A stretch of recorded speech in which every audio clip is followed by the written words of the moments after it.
Welcome to Silicon Valley Nonprofits, a service of KMVT Community Media. I'm Bobby Chastain, your host. Today, our guest is Melissa Leslie, founder of Share the Lovey. Thanks for joining us, Melissa. Yeah, thanks for having me. Well, tell us about your organization, Share the Lovey. How did you get started with that? What service does it provide? So what started as pretty much Lovey blankets, heart Lovey blankets that were for cardiac patients, mostly at Lucile Packard, our local hospital at Stanford. And it's kind of rolled into also just such a community of support and love and understanding of what these families are going through with heart surgery and being newly diagnosed when they're pregnant or when their children are born. And it's just really rolled into just such an amazing community that links now newly diagnosed or newly born heart patients that we can reach and, give support and just that connection of somebody that understands. So it's really evolved into something that's pretty amazing to watch. Sure, and I think it's worth noting that 1 in 100 babies are born with some sort of heart defect. Yes, and I, like many of, we call ourselves heart moms, that which are the child that's diagnosed, we really had never heard of it before. There's kind of like, you hear about heart conditions like the elderly, like my grandpa, had a heart attack and things like that, not babies. And most certainly not ever our baby, until it happens to us. And it's such a huge thing to go from being pregnant and baby showers and all the gear and being excited to this just life-shattering diagnosis that means lifelong care. It's not ever usually something that's a fix and that they're better and done. It's lifelong cardiac checkups and surgeries and procedures and things like that that are really scary to, watch other people go through because it doesn't always end well. And, it's something that you just kind of really have to dig down deep and get your strength, and having other heart families around really, really helps understand, you understand and what's coming and things like that. So, and you started, this is a very personal experience that happened to you, your youngest daughter, right? Yes. Anastasia. Yes. She was our surprise baby and number 5 for us. And my entire pregnancy everything was fine and healthy. And then at 36 weeks, we got the news that, an ultrasound that she hovered a little too long on her heart, and we knew something was going on. And then it was just a flurry of being transferred to Stanford and so many tests and procedures, and to see, what was going to happen to her when she was born, and then from then on. And so at this point, Anastasia, she's, everyone who's watching, I hope they check out your Facebook site, because you can follow the whole story and see Anastasia from when she was just a newborn and all the way to now. And you call all of the babies born the little heart warriors, yes. right? So they most certainly are. I've never seen strength like a newborn baby fighting, during heart surgery and things like that, because it's overwhelming to watch. I can't imagine, what it feels like to go through it, but it's definitely, calling them a warrior is, to me, it's like, you got to battle through some wars to get there, and they definitely have the scars and the experience to show for being called a warrior. So, Anastasia's born in March of 2014. Yes. And from there, she had her first surgery in August. Yes. So the in-between time, was it just day-to-day? Did she stay in the hospital? So she was in the hospital and had something called a heart cath, where they actually put a catheter up and through the heart to check exactly what is going on and what's needed. There are very often need procedures or shunts and things like that to kind of open up the blood flow. She was born and we were told that we were not leaving the hospital until some kind of intervention would happen. And miracle of God, she was only there for 21 days, came home on Easter Sunday, and just blew every doctor and nurse and surgeon out of the water. Just completely blew them away of how she could recover from literally almost losing her the day that she was born to going home 3 weeks later. And her specific CHD, her defect is called tetralogy of flow, and it's just the blood flow in her heart, and it can have something called TET spells, and where they get into like a spell of being blue and not, their heart is basically not flowing correctly. And as that happens, it shows the doctors it's time that she needs surgery. They try to wait as long as possible because the bigger they are, the better chance they have. If they need donated valves or things like that, it's bigger and it can last longer. So for her, she had 2 TET spells from birth until 4 months old, and they kind of said it's time. And so at 4 months old, she went in to have her, what they call her repair, even though it doesn't mean that she's fixed, right. But it's called a total repair. So 8.5 hour long open heart surgery.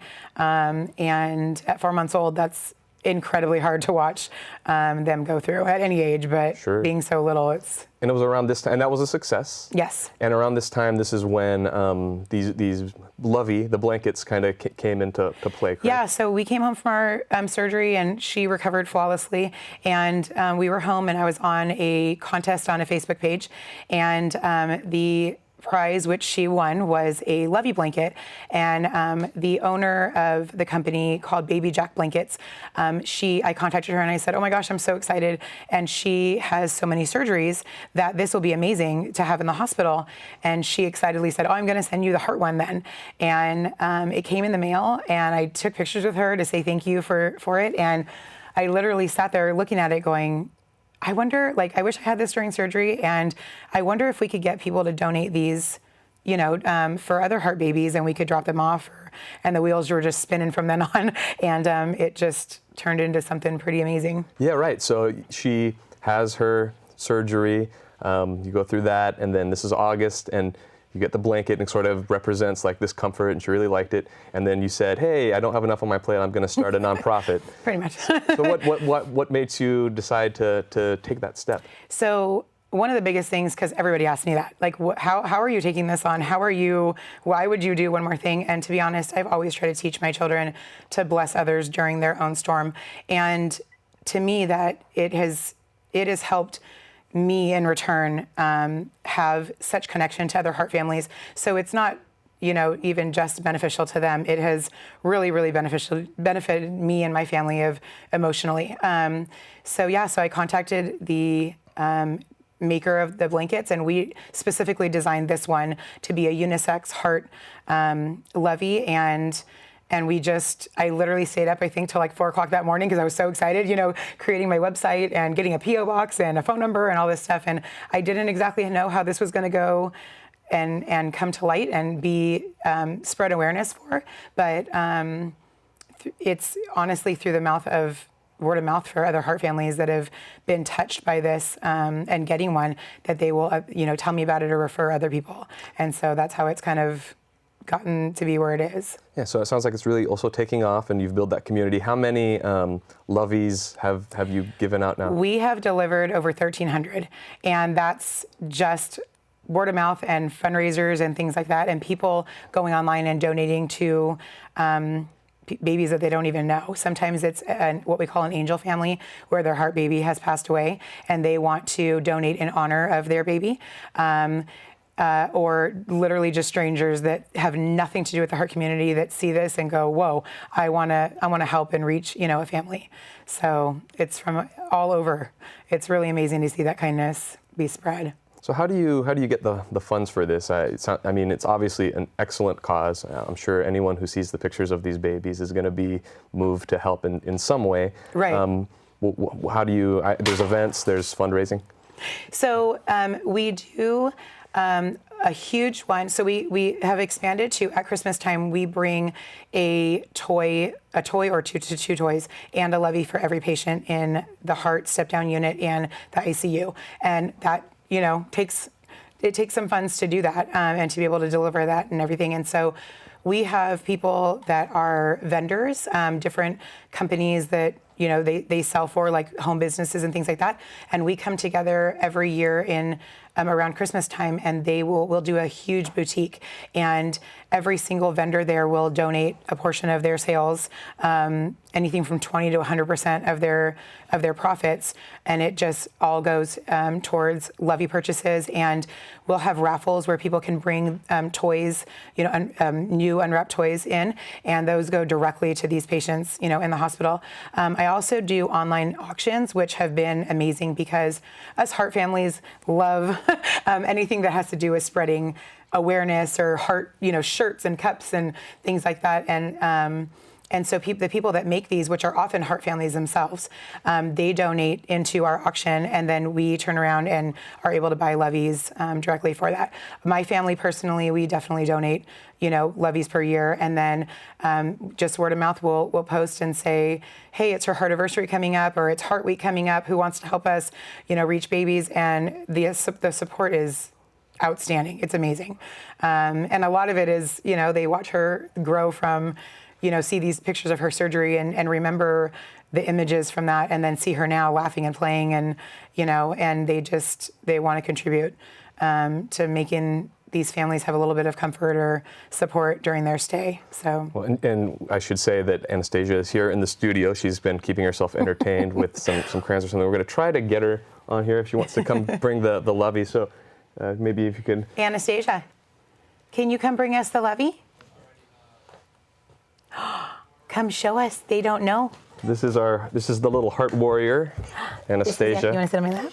This is Anastasia. She's shy. So this is the heart warrior. You can follow her story on Share the Lovey Facebook. This is the blankie that she has. So this is very cool. They got the hearts on it. And then there's also... and who's this? They get to see you, the heart warrior, huh? This... Was that where you were gonna? Yeah, so there's also this, so you can hang it up on the, so we'll never touch the floor there in the ER. Yeah, it's awesome for hospital crib bed, or the car seat, or crib at home. So here, you can hold that. You want to hold that? So what's next for Share the Lovey?